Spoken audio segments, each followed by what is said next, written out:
हरे कृष्णा। जय मां काली, जय काल भैरव, जय कुल देवी। तो आज का टॉपिक है आज सुबह की उनकी दिल की बातें। ठीक है, हम कर रहे हैं रीडिंग। हमारे सामने है टैरो और ओरेकल। रीडिंग होने वाली है for all science general collective Hindi tarot reading. करते हैं रीडिंग की शुरुआत directly from the energy Oracle. ठीक है, चलो देखते हैं आज हमें क्या कार्ड्स मिलते हैं।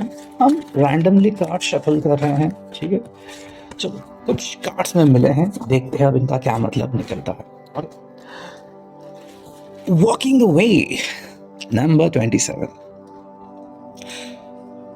इस व्यक्ति को एहसास हो रहा है कि भाई क्या ये सच में आपकी जिंदगी में कोई स्पेस ले भी रहा है या नहीं।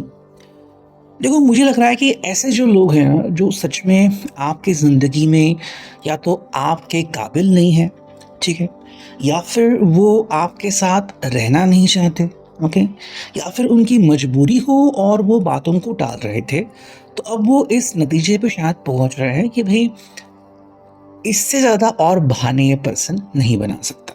ठीक है, मतलब जैसा हम कई बार कहते हैं ना कि भाई भगवान जो होता है वो रास्ता दिखाता है। भले ही देखो हमें कोई पर्सन बहुत अच्छा लगे, लेकिन अगर उसकी इच्छा ही नहीं है आगे बढ़ने की, तो हम उससे कैसे क्या कर सकते हैं। ठीक है, तो ये एक सोच है जो उनके जहन में आ रही है कि अगर मैं पछता रहा हूँ या फिर अगर मुझे कोई प्रॉब्लम हो रही है, तो फिर क्या ये प्रॉब्लम मुझे आपको भी देनी है। ठीक है, मान लो ये पर्सन अपने एक्स में भी इन्वॉल्व हो या फिर किसी और कारण से त्रस्त हो, और अगर आप इनसे बात कर रहे हो और ये आपको खुल के बता नहीं रहे हैं, ठीक है, और आप इंतज़ार कर रहे हो कि ये पर्सन आज हाँ कहेगा, कल हाँ कहेगा, या फिर आज ये पर्सन वापस आएगा, कल वापस आएगा, तो कहीं ना कहीं वॉकिंग अवे का मतलब हो रहा है कि भाई इस पर्सन ने लगभग फैसला कर लिया है कि अगर मुझसे ये चीज़ें संभली नहीं जाती तो बेटर है कि मैं यहाँ से खिसक जाऊँ। ठीक है, तो मुझे तो लग रहा है कि ऐसा एहसास यहाँ पे आ रहा है।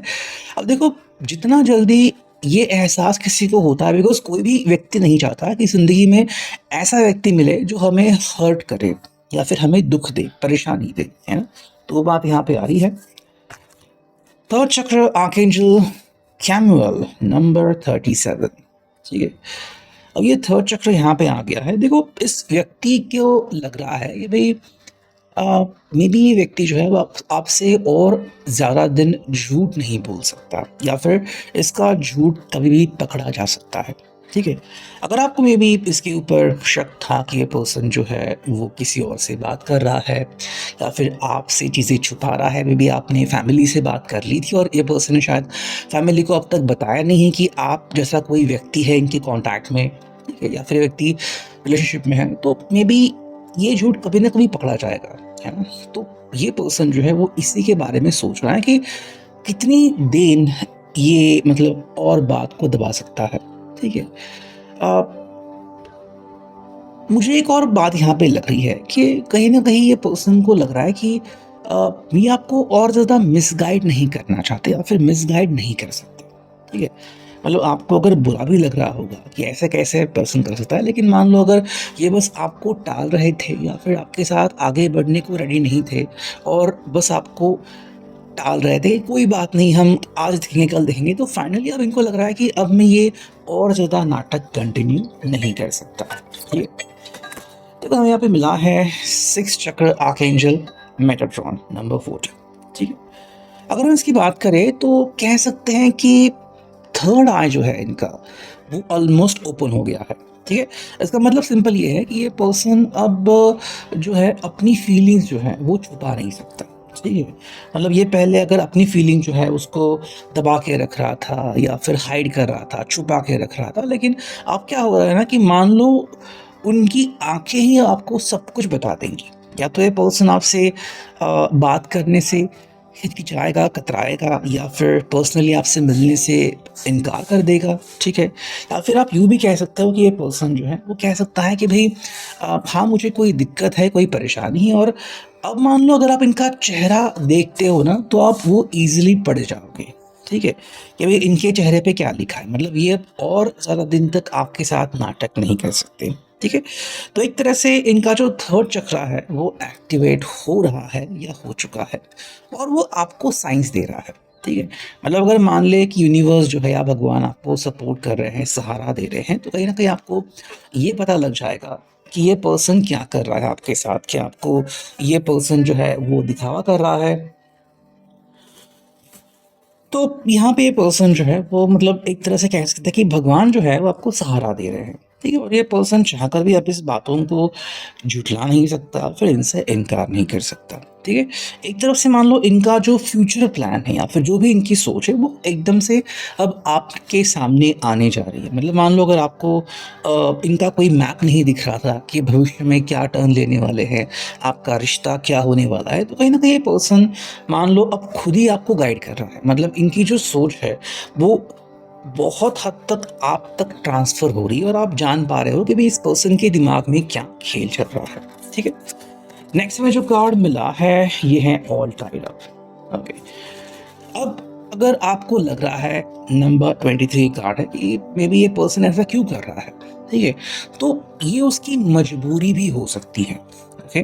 मतलब मैं ये नहीं कह रहा कि ये जानबूझ के ही सब कुछ कर रहा है, लेकिन कई बार ऐसा होता है कि इसके हाथ मान लो बंद से जाते हैं। अब वो शायद फैमिली का चक्कर हो, ठीक है? लव ट्रायंगल का चक्कर हो या फिर कि भई ये पर्सन बस ऐसी ही चीज़ों को खिलवाड़ करना चाहता था, जो भी आप इसे समझें, ठीक है? मेबी ये चीज़ें अब और ज़्यादा आगे नहीं चल सकती और ये चीज़ें मतलब ये सच जो है वो इस पर्सन को अब तो बहुत हद तक समझ में आ चुका है कि अभी आपके साथ और ज़्यादा ऐसे खेल नहीं खेल सकता, ठीक है? देखो यहाँ पे है ब्रोकन हार्ट। एक तरफ से कह सकते हैं कि हाँ, क्या इसको पछतावा है? क्या इसको दुःख है? क्या ये पर्सन आपकी वजह से या फिर आपके साथ आगे ना बढ़ने से मुश्किल में आ रहा है? क्या इसको दर्द हो रहा है? तो जवाब है हाँ। मतलब इस इंसान में ह्यूमैनिटी है। ऐसा नहीं कि ये इंसान का दिल खोखला है या फिर इस पर्सन ने अपने दिल से सारी फीलिंग्स निकाल दी है, ठीक है? इसको भी दुःख हो रहा है बट मेबी अब ये अपनी तरफ से कोई एक्शन नहीं ले सकता या फिर आप यूँ कह सकते हैं कि अगर आज का दिन आपके लिए काफ़ी इम्पोर्टेंट था और आप इससे बात करना चाहते हो, तो ये पर्सन शायद आपसे बात नहीं कर सकता या फिर बात नहीं करना चाहता, ठीक है? इसकी कोई मजबूरी अब आपके सामने आ रही है। नेक्स्ट अगर हम देखें तो यहाँ पे है healer of the ages. Maybe हम कह सकते हैं कि कुछ हीलिंग की इस व्यक्ति को ज़रूरत है। जैसे ही इस व्यक्ति की ज़िंदगी में हीलिंग आ जाएगी या फिर आपके रिश्ते को हीलिंग मिलने की ज़रूरत है, जैसे ही आपका रिश्ता थोड़ा-थोड़ा हील हो जाएगा, तो चीज़ें फिर अपने आप और ज़्यादा स्पष्ट और क्लियर हो जाएँगी। ठीक है? तो इनका और आपका जो रास्ता है वो और साफ हो जाएगा कि भई आप ज़िंदगी में चाहते क्या हो और ये पर्सन जो है वो आपके साथ ज़िंदगी में क्या चाहता है। ठीक है? आपका साथ कैसे है, क्या मिलेगा वगैरह वो चीज़ें जो है वो आपको एकदम से क्लियर हो जाएँगी। नेक्स्ट अगर हम देखते हैं यहाँ पे टैरो चलो यहाँ पे कार्ड्स मिले हैं, देखते हैं यहाँ पे क्या कार्ड्स मिलते हैं। देखो पहला कार्ड मिला है जो कि है द बर्डन, ठीक है? जो भी कार्ड्स आ गए डायरेक्टली मैंने उन्हें ही ले लिया। देखिए इस व्यक्ति को मतलब हम टैरो से भी अगर कंसल्ट करें तो कह सकते हैं कि ये व्यक्ति के ऊपर कोई बोझ है, ठीक है?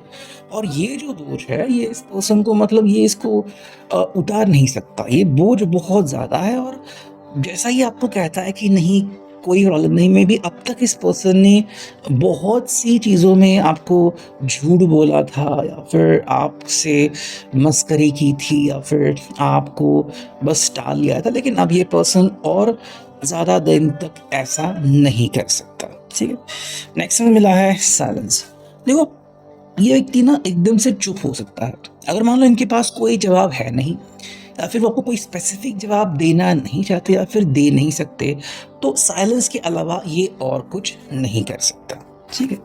देखो यहाँ पे क्लिंगिंग टू द पास्ट। आप कह सकते हैं कुछ ना कुछ इस व्यक्ति के भूतकाल से जुड़ा हुआ है, ठीक है?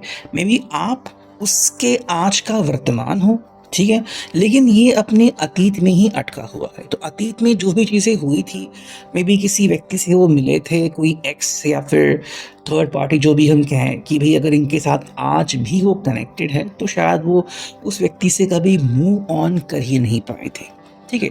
या फिर ये पर्सन अब वापस से वही जा रहा है या फिर अपनी यादों में ही खोया हुआ है और शायद वो इन यादों के सहारे आगे बढ़ रहा है और मे बी आज के साथ आगे बढ़ना उसके लिए मुश्किल होने जा रहा है, ठीक है?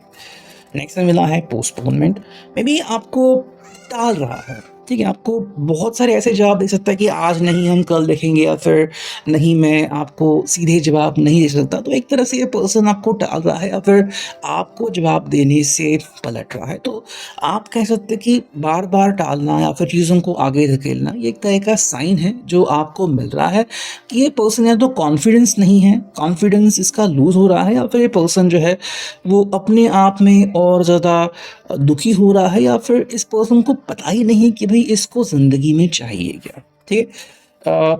ये बेसिकली अपनी ज़िंदगी में कुछ पाना चाहता है, लेकिन वो चीज़ें जो हैं वो आपके साथ मेल नहीं खा रही, ठीक है? मेबी इस पर्सन को बस फ्लर्ट करना है या फिर कुछ चीज़ें और एक्सप्लोर करनी है, और आप में भी सिर्फ़ इसी व्यक्ति के बारे में सोच रहे हो, मतलब आपके ज़हन में, आपके दृष्टि में और कोई नहीं है, लेकिन ये पर्सन के लिए शायद प्यार एक खेल भी हो सकता है, या फिर इस पर्सन को बस और जगह यहाँ-वहाँ जाना है, तो शायद आप दोनों के विचार जो है वो कहीं न कहीं मेल नहीं खाते, ठीक है? अगर हम लास्ट कार्ड देखें यहाँ पे, तो एक तरफ से ये पर्सन जो है वो, या फिर आप इसके लिए आउटसाइडर बन गए हो, ठीक है? मतलब ऐसा है कि देखो, या तो इनका आप में जो इंटरेस्ट है वो कहीं न कहीं ख़त्म हो गया है, या फिर ये आपको ऐसा एहसास दिला रहे हैं कि भई मैं चाहे जितनी कोशिश करूँ, मैं आपके लिए वो नहीं बन सकता। मतलब एक तरफ से हम ये भी कह सकते हैं कि आपकी जो ट्रू फीलिंग्स है इनके लिए, वो अब इनके ऊपर दबाव लाने लगी हैं, ठीक है? मतलब इनके ऊपर अब 1 टन, 2 टन, 3 टन का बोझ आ रहा है, और अब ये पर्सन उस दो बोझ के तले दबा जा रहा है कि अब ये और ज़्यादा ऐसा ड्रामा नहीं कर सकते, ठीक है? मान लो जैसे कि इन्होंने आपको कभी दिखाया था कि मैं बहुत ही, मतलब ये पर्सन बहुत ही शांत है, शालीन है, या फिर बहुत ही केयरिंग है, लेकिन अगर ये पर्सन इससे हटके थे, ठीक है? या फिर इससे हटके हैं, तो इनकी जो ओरिजिनल नेचर है वो कहीं न कहीं अब आपके सामने आ गई है। तो ये है अभी की reading. I hope it will resonate. Thank you.